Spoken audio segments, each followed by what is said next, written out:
Emma Carter tapped her pen against the edge of her tablet, her eyes scanning the blueprint for a new tech startup's office in San Francisco's Mission District. At 32, she'd carved out a name for herself in the city's competitive interior design scene, her bold, functional designs landing her features in Dwell and Architectural Digest. Clients loved her ability to turn their vague ideas into spaces that spark creativity, and her inbox was proof. 3 new project inquiries this morning alone. But success hadn't come easy. Growing up in Oakland, Emma had navigated her parents' bitter divorce at 15, a split that left her bouncing between homes and learning early to rely on herself. That grit fueled her rise, pushing her through late nights at design school and endless pitches to skeptical clients. Work became her armor, a way to drown out the echoes of childhood marked by slammed doors and shouted arguments. She glanced at her phone. 6:47 p.m. Another late night. Her team had already left, but Emma stayed, tweaking a 3D model of a conference room. The client wanted innovative yet approachable, and she was determined to nail it. Her focus broke when a notification pinged, an invite to a gallery opening in Soma, hosted by a local artist she'd collaborated with on a hotel lobby project. She hesitated. Social events felt like a chore, but the artist, Mia, had been insistent, promising a low-key evening with good wine and better connections. Emma sighed, saved her work, and grabbed her bag. Networking was part of the game, and she wasn't one to miss a move. The gallery buzzed with a mix of creatives and tech types, the air humming with chatter and the clink of glasses. Emma moved through the crowd, exchanging quick hellos with familiar faces. She was mid-conversation with a potential client when Mia waved her over. "Emma, you got to meet someone," she said, pulling her toward a man standing by a vibrant abstract painting. "This is Ryan Hayes. He's shaking things up in the tech world." Ryan turned, offering a warm smile and a firm handshake. "Heard a lot about you, Emma. Your redesign of a Helix Lounge? Killer work." His voice carried a relaxed confidence, and his eyes held hers just long enough to make her pause.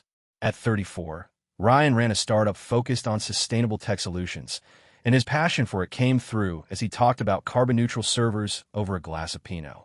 Emma found herself laughing at his quick wit, disarmed by how easily they fell into conversation. He asked sharp questions about her designs, not just polite small talk, but genuine curiosity. By the end of the night, they'd exchanged numbers, and Emma left the gallery feeling a spark she hadn't expected. Over the next few weeks, texts turned into coffee dates, then dinners that stretched late into the night. Ryan had a way of making her feel seen, not just as the driven designer, but as Emma, the woman who'd spent years guarding her heart. He shared stories of his own scrappy start, coding in his dorm room at Stanford, and she opened up about the chaos of her teenage years. On their 5th date, at a food truck park by the waterfront, Ryan took her hand and said, "I'm not great at slow, Emma. I'm all in if you are." Her instinct was to pull back. She'd always been skeptical of love, burned by too many broken promises. But Ryan's steadiness, his ability to make her laugh mid-sentence, chipped away at her walls. She nodded, and he kissed her under the string lights, sealing a promise neither fully understood yet. 3 months later, Emma was packing a box in her cramped studio apartment, her lease up and her mind made. Ryan had asked her to move into his loft in the dog patch, and she'd said yes. The move felt like a leap, but with Ryan, it didn't scare her. They spent weekends exploring the city, from hiking in Marin to late-night tacos in the Mission. He'd tease her about her endless to-do lists, and she'd roll her eyes when he left dishes in the sink, but the rhythm they found felt natural. Emma, who'd once sworn off anything resembling happily ever after, started to believe in it.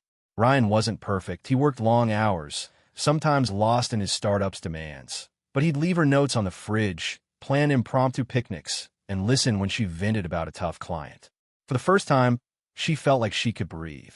9 months in, over a quiet dinner at home, Ryan slid a small box across the table. Inside was a simple gold band with a single emerald, his grandmother's ring. "I want to build a life with you, Emma," he said, his voice steady but his hands nervous. "Marry me." Her heart raced, not from doubt, but from the weight of what she'd found. She said yes, tears blurring her vision as he slipped the ring on her finger. They spent the night planning, a small wedding in Napa, a honeymoon in Costa Rica, a future that felt solid. Emma dove into wedding prep with the same precision she brought to her designs, booking vendors and finalizing a venue. Her friends noticed a change. She smiled more, checked her phone less. Even her dad, still in Chicago, gruffly approved of Ryan after a video call. As the wedding date neared, Emma balanced her work and plans with a quiet joy she hadn't known was possible. She was at a fabric store, picking swatches for a client's office, when her phone buzzed with a text from an unknown number. It was a photo. Ryan, arm around a woman at a bar, their faces close, his smile too familiar. The message read, "Thought you should know. He's been with Lisa from work for months." Emma's stomach dropped. She stood frozen, the swatches slipping from her hands. Her mind raced. Lisa, the co-worker Ryan mentioned casually, the one who helped with the new app. The photo was time-stamped last night, when Ryan said he was at a late meeting. Emma's fingers trembled as she dialed him, but it went to voicemail. She called again. Nothing. The world she'd built, the trust she'd let herself feel, cracked open in a single moment. Emma Carter sat at her car outside the fabric store, the photo of Ryan with Lisa burning into her memory. Her phone buzzed again. Another message from the unknown number. "Check his email if you don't believe me." Her hands shook as she opened Ryan's laptop, left in the passenger seat from a shared work session. His email was still logged in. Scanning quickly, she found a thread with Lisa. Flirty messages, plans to meet at a hotel, and a casual mention of keeping it quiet until after the wedding. The words hit like a punch. Emma slammed the laptop shut, her breath uneven. She drove to their loft, packed a single bag, and left the engagement ring on the counter with a note. "We're done." By midnight, she was on a red-eye flight to Seattle, leaving San Francisco and Ryan behind. Seattle was a calculated choice. Far enough to escape, close enough to feel familiar. Emma rented a small apartment near Capitol Hill and threw herself into rebuilding. She contacted old clients, pitched new ones, and landed a contract to design a co-working space for a tech incubator. Work became her anchor again, each project a step away from the betrayal. She blocked Ryan's number after his first barrage of texts, apologies, excuses, claims it was just a mistake. Emma didn't reply. She deleted every photo of them, canceled the wedding vendors, and refunded deposits, her efficiency masking the ache in her chest. Friends tried to check in, but she kept conversations short, focusing on deadlines instead of feelings. The city's gray skies and coffee shops became her new rhythm, and for a while, it was enough. 6 months later, Emma attended a networking event at a waterfront venue, pushed by a colleague who insisted she get out more. She mingled reluctantly, pitching her portfolio to a startup founder, when a woman approached her. "You're Emma Carter, right? I'm Claire. I run a community arts nonprofit. Your work on the Helix Lounge was stunning." They hit it off, and Claire invited her to a panel on urban sustainability the next week. "You'll like one of the speakers," Claire said with a grin. "He's doing amazing things with green spaces." At the panel, Emma listened as Noah Bennett, a 33-year-old urban planner, spoke passionately about transforming vacant lots into community gardens. His projects weren't just about plants. They created spaces for people to connect, heal, and thrive. Emma was drawn to his quiet conviction, the way he talked about soil and roots as if they held stories. After the talk, Claire introduced them. Noah's handshake was firm, his questions thoughtful. "I saw your redesign for that co-working space," he said. "You made it feel alive, not just functional." Emma smiled, caught off guard by his sincerity. They exchanged numbers, and what started as a professional chat over coffee turned into a hike in the Cascades, then a late-night discussion about their favorite cities. Noah was different from Ryan. Where Ryan's charm was polished, Noah's was earnest. He shared his lunch with a stray dog during their park walk, told stories of growing up in Portland, helping his mom tend her backyard garden, and listened when Emma talked about her fractured childhood. She hesitated to open up about Ryan, but Noah never pushed, letting her set the pace. Their connection grew organically, shared takeout after long workdays, brainstorming sessions where she sketched room layouts and he mapped out green spaces. 3 months in, Noah invited her to a community garden opening he designed. Watching kids plant seedlings while neighbors laughed together, Emma felt something shift. She wasn't just rebuilding her career, she was building a life. One evening, over pizza at Noah's apartment, he pulled out a small wooden box. Inside was a vintage silver ring, etched with a delicate vine pattern, passed down from his great-aunt. I know you've been through a lot, he said, his voice steady. But I want to face whatever comes next with you. Will you marry me? Emma froze, memories of Ryan's betrayal flashing through her mind. But Noah's eyes held no trace of deceit, only a quiet promise. She nodded, tears spilling as he slid the ring onto her finger. They planned a small wedding for the following spring, a simple ceremony in a Seattle park surrounded by Noah's gardens. Emma's days felt lighter, her work sharper. She landed a contract to design a community center, inspired by Noah's vision of spaces that bring people together. For the first time in years, she wasn't running from her past, but building toward a future. Their life together settled into a comfortable rhythm. Noah would leave her coffee on the counter before heading to a site visit. Emma would surprise him with sketches for his next project. They argued sometimes about her late nights at work or his tendency to overcommit to volunteer projects, but they talked it through, always finding their way back. Emma started to believe in second chances, not just for herself, but for the idea of love. She even reconnected with her dad in Chicago, calling him weekly to check in. Life wasn't perfect, but it was hers, and with Noah, it felt real. Then, one Tuesday morning, her phone rang. It was a Chicago hospital. Her father had suffered a stroke and was in intensive care. Emma booked a flight that afternoon, promising Noah she'd be back in a couple of weeks, once her dad was stable. Noah hugged her tightly at the airport. "Call me if you need anything," he said. "We've got this." She boarded the plane, her heart heavy but certain she'd return soon. Seattle, Noah, their life together. It was her anchor now. But as the plane touched down in Chicago, Emma couldn't shake the feeling that the past she'd worked so hard to leave behind was waiting to pull her back. Emma Carter's days in Chicago blurred into a grind of hospital visits and caregiving.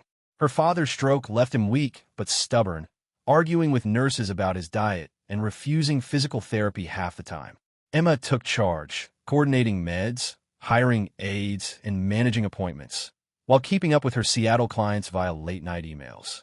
She and Noah spoke daily, his voice a lifeline through spotty hospital Wi-Fi. He'd joke about her dad's stubbornness or share updates on his latest garden project, and she'd cling to those calls, promising to be back soon. But 2 weeks stretched into 3, then 4, as her father's recovery hit setbacks. The aides quit, frustrated by his demands, leaving Emma to fill the gaps. Exhaustion crept in, but she pushed through, telling herself it was temporary. One morning, while grabbing coffee at a pharmacy near the hospital, Emma froze. Ryan Hayes stood at the counter, paying for a bottle of water. His frame was thinner, his posture slouched, a far cry from the confident tech founder she'd once loved. He turned, saw her, and hesitated before offering a weak smile. "Emma, didn't expect to see you here." Her stomach twisted, anger, pity, and something she couldn't name. They stepped outside, and he explained. He'd lost his startup after the affair came to light, spiraled into drinking, and was now piecing himself back together. "I'm sorry," he said, eyes down. "I know I ruined everything." Emma stayed guarded but listened. She mentioned her father's condition, keeping it brief. Ryan asked if they could talk again, just to catch up. She nodded, more out of reflex than intent, and they parted ways. Days later, Ryan texted, asking to meet at a diner. Against her better judgment, Emma went. He looked slightly better, sober, and spoke about attending support meetings. "I'm trying, Emma. I owe you that much." She didn't forgive him, but felt a pang of closure. Helping him, even just by listening, seemed like a way to bury their past. She didn't tell Noah, not because she was hiding it, but because it felt insignificant, a loose, and she could tie up quietly. The meetings became weekly, always brief. Coffee, updates on his progress, her nodding along while checking her phone for hospital updates. Ryan's gratitude grew, and Emma convinced herself she was doing the right thing, offering support without strings. Her father's condition stabilized, and Emma booked a flight back to Seattle for the following week, coinciding with her and Noah's first anniversary. She planned to surprise him with a quiet dinner, a moment to reconnect after weeks apart. But on the morning of their anniversary, Ryan called, his voice shaky. "I'm struggling, Emma. Can you meet me at the rehab center? Just for a bit." She hesitated, but agreed, seeing it as a final gesture before leaving Chicago. At the center, Ryan was a mess, tearful, rambling about his failures. Emma sat with him, offering calm words, her hand resting briefly on his shoulder as he broke down. "You're the only one who's stuck by me," he said. She shook her head, clarifying, "I'm here as a friend, Ryan. That's all." The moment felt like closure, a way to leave the past behind for good. Unbeknownst to Emma, Noah had other plans. He'd booked a flight to Chicago to surprise her for their anniversary, wanting to support her through her father's recovery. He landed early, rented a car, and called her father to confirm her whereabouts, keeping it a surprise. Her dad, groggy but cheerful, mentioned Emma was at a rehab center visiting a friend. Noah, curious but unsuspecting, got the address and drove over, a bouquet of sunflowers, her favorite, in hand. He imagined her face lighting up, a moment to remind her they were in this together. At the rehab center, Noah checked in at reception but paused outside the visiting room, the door slightly ajar. Through the gap, he saw Emma with Ryan, her hand on his, their heads close as she comforted him. Ryan's words, "You're the only one," carried through the air. Noah's chest tightened. The scene wasn't just friendly. It looked intimate, charged with a history he hadn't known was still alive. The flowers slipped slightly in his grip as he stood frozen, watching the woman he loved with the man who'd broken her heart. Emma glanced up, her eyes meeting Noah's. Her face paled, and she stood, starting toward him, but Noah was already turning away. "It's not what it looks like," she called, her voice cracking, but he didn't stop. The image was seared into his mind. Emma, choosing to be there with him. Noah walked back to the rental car, the sunflowers still in hand. He sat in the driver's seat, staring at the dashboard, his breath uneven. He'd trusted her, built a life with her, only to find her in a moment that echoed her past with Ryan. He tossed the flowers onto the passenger seat and drove to the airport, canceling his return flight with Emma. By the time she reached the parking lot, shouting for him to wait, he was gone. She called his phone, sent texts, but they went unanswered. Back at the rehab center, Ryan apologized, saying he hadn't meant to cause trouble. Emma cut him off. "This was a mistake," she said, walking away, her heart pounding with the weight of what she'd just lost. Emma Carter boarded the first flight back to Seattle, her mind replaying the moment Noah saw her with Ryan at the rehab center. His silence stung more than any argument could. She called him repeatedly from the airport, her texts piling up unanswered. "Please, let me explain. It was just support, nothing more." The plane's hum couldn't drown out her panic. Landing at Seattle-Tacoma, she took a cab straight to their apartment, hoping to find Noah and fix things.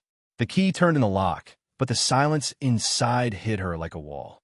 Noah's laptop, his stack of gardening journals, the spare keys he always left on the counter, gone. She checked the closet. His shelves were empty. In the bathroom, his toothbrush was missing. The reality settled in. Noah had left, and he'd taken every trace of himself with him. Emma sank onto the couch, clutching her phone, willing it to buzz with a response. She called again, sent another message, even emailed, but Noah's silence was absolute. Desperate, she reached out to his sister, Lauren, who'd introduced them. "He's not talking to me either," Lauren said, her tone clipped. "He said he saw enough in Chicago." Emma tried to explain. Her meetings with Ryan were about closure, not rekindling, but Lauren cut her off. "He trusted you, Emma. What did you expect?" The call ended, leaving Emma alone with her regret. She hadn't betrayed Noah, not in the way he thought, but she'd kept him in the dark, and that was enough. Back in Chicago, her father's condition demanded she return. She booked a flight, promising herself she'd reach Noah once things stabilized. At the hospital, she threw herself into caregiving, scheduling therapies, managing meds, arguing with her dad when he refused to cooperate. But the routine couldn't erase the image of Noah walking away, sunflowers in hand. She stopped visiting Ryan, blocking his number after a final text. "I can't do this anymore. Focus on yourself." Yet guilt gnawed at her. She'd let her past with Ryan blur her present with Noah, and now her marriage was unraveling. Weeks later, Emma flew back to Seattle, hoping distance from Chicago might clear her head. She found a letter in the mailbox, not from Noah, but from his lawyer. The words were clinical, notice of intent to file for divorce. Her knees buckled. Noah wasn't just hurt, he was done. She tried calling again, left voicemails explaining the rehab visits, her need to close that chapter with Ryan. "I love you, Noah. I never stopped," she said, her voice breaking. But the silence persisted. She contacted Lauren again, who revealed Noah had moved to Portland, staying with a friend while sorting out their shared assets. "He's not coming back, Emma," Lawrence said. "You need to let this go." Emma's work suffered. Clients noticed her missed deadlines, her distracted pitches. She scaled back, taking only small projects to keep afloat. Sleepless nights became routine, her mind cycling through what-ifs. She considered flying to Portland, but stopped herself. Chasing Noah would only deepen the wound. Instead, she wrote him a letter, 3 pages poured out in one sitting. She admitted her mistake in not telling him about Ryan, explained her need to help as a way to heal her own scars, and swore her heart had always been his. She mailed it to his friend's address, knowing it might never reach him. Meanwhile, in Chicago, Ryan's recovery faltered. Emma got a call from the rehab center. He'd been caught sneaking alcohol, violating their rules. She didn't respond, done with carrying his weight. But a week later, Ryan showed up at her father's house, where Emma was staying during a visit. He was sober but desperate, begging for another chance to talk. "You were the only one who believed in me," he said. Emma shook her head. "I believed in who I thought you could be, not who you are." She closed the door, her resolve hardening. Ryan's choices weren't her burden anymore. Back in Seattle, Emma tried to rebuild. She took a pro bono project, designing a community center, channeling her pain into work that echoed Noah's passion for connection. The project kept her grounded, but every empty evening reminded her of what she'd lost. One night, scrolling through her phone, she found an old photo of her and Noah at a garden opening, laughing as they planted a seedling together. Her chest ached. She'd been so careful to guard her heart after Ryan, only to lose the one person who'd made it feel safe. Then came a call from Chicago police. Ryan had relapsed again, this time caught driving under the influence after leaving a bar. The rehab center pressed charges for his earlier violation, and he faced a court date. Emma felt no satisfaction, only a dull relief that his actions had consequences. She focused on her father, now walking with a cane, and her work, which slowly regained momentum. But Noah's absence was a constant weight. She checked her email daily, hoping for a reply to her letter, a sign he'd heard her. Nothing came. The divorce papers arrived a month later, unsigned but final in their intent. Emma stared at them, realizing the life she'd built with Noah was truly over, not because of betrayal, but because of a misunderstanding she hadn't known how to prevent. Emma Carter sat in her Seattle apartment, the divorce papers from Noah unsigned on the coffee table.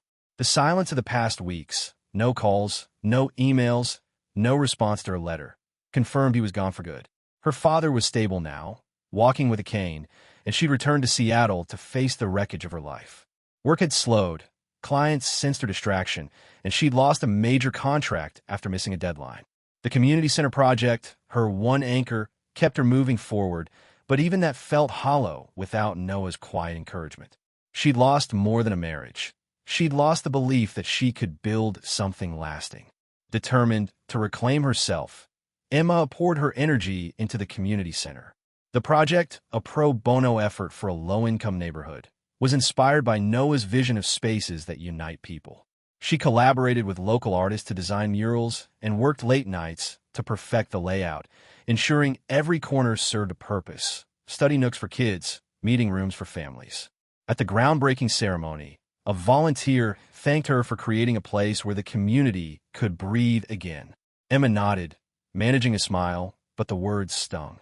She hadn't breathed freely since Noah walked away. Back in Chicago, Ryan faced the consequences of his relapse. After his DUI arrest, the rehab center's charges led to a court-ordered treatment program and community service. Emma learned this through a mutual acquaintance, but felt no urge to reach out. Ryan's cycle of promises and failures was his to own now.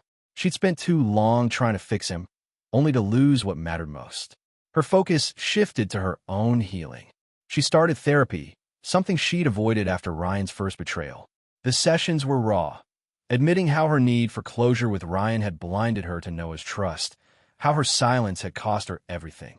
"You can't control others' choices," her therapist said, "but you can choose what you carry forward." Emma took that to heart. She reached out to her father, inviting him to visit Seattle when he was stronger. Their calls, once strained, grew warmer as she shared her work on the community center. He apologized for his role in her guarded childhood, and she listened, letting old wounds soften. She also reconnected with Lauren, Noah's sister, hoping for news. Lauren was polite but firm. "Noah's moved on, Emma. He's in Portland, working on a new project. He doesn't talk about you." The words cut, but Emma respected his choice. She mailed one last letter to Noah, not expecting a reply. In it, she wrote, "I'll always regret not being honest. You deserve better. I hope you're happy." She signed it, sealed it, and let go. Her work gained traction again. The community center opened to local fanfare, and a feature in a Seattle magazine brought new clients. Emma took on selective projects, prioritizing those with social impact, a youth shelter, a library renovation. Each design was a step toward rebuilding her sense of purpose. She volunteered at the community center, teaching kids to sketch floor plans, watching their faces light up as they imagined their own spaces. It wasn't the life she'd planned with Noah, but it was hers, built on her terms. One evening, while sorting through old files, Emma found a photo from the garden opening where she and Noah had planted a seedling together. She traced the image, her chest tight, then set it aside. She didn't delete it this time. She learned to sit with the pain instead of running from it. Her therapist had asked, "What do you want your life to mean now?" Emma was starting to answer that question. She enrolled in a course on sustainable design, inspired by Noah's work, but driven by her own curiosity. She joined a hiking group, finding solace in the Cascades' quiet trails. Slowly, she rebuilt a life that didn't hinge on someone else's presence. Ryan's fate came full circle. A court update reached Emma via email. He'd violated his probation by missing treatment sessions, landing him a short jail sentence. She felt no vindication, only a quiet acknowledgement that his choices had caught up with him. Her own mistakes had consequences too. She'd lost Noah by not being upfront about Ryan, but she refused to let that define her. She donated the engagement ring from Noah to a charity auction, the proceeds funding a scholarship for young designers. It was her way of turning pain into something tangible, something good. Months later, at the community center's first anniversary event, Emma stood among neighbors, kids, and volunteers, watching a talent show in the space she designed. A girl, no older than 10, thanked her for the art room where she'd learned to paint. Emma smiled, her first real one in months. She wasn't whole yet, but she was healing. Noah's absence still ached, but she no longer waited for his return. She'd written her story with Ryan, then with Noah, and now she was writing one for herself. It wasn't perfect, but it was honest, a life built on accountability, not regret. As she left the event, her phone buzzed with a new client inquiry. She replied, setting a meeting for the next day. Walking home under Seattle's starry sky, Emma felt a flicker of peace. She'd lost love twice, once to betrayal, once to her own misstep, but she'd found something else, the strength to start over, not as a victim, but as someone who could still create, still grow, still hope.